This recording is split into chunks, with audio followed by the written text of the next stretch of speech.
Fortunately, despite the message coming out of the Kremlin that troops were going to start moving away from the Ukrainian border, over the last 48 hours, we've seen the opposite and more troops still arriving. There's been an anonymous briefing from the US overnight saying 7,000 more troops have moved forward. That's not necessarily a figure that we recognise here in London, but definitely illustrates that more troops are moving closer to the Ukrainian border.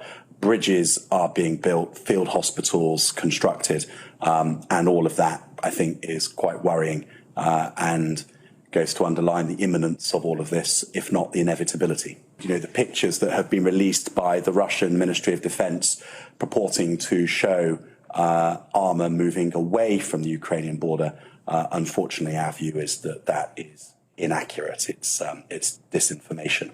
Now, that's not to say that I'm not hopeful that a diplomatic outcome can be reached, or indeed that this is, you know, Russia sort of winding us all up. That, you know, sort of some journalists have kind of suggested, well, what if you're wrong? Well, if we're wrong, brilliant. That means that tens of thousands of people won't die in a major armed conflict. But unfortunately, I fear that what we're seeing is pretty hard to not draw some fairly somber judgments from.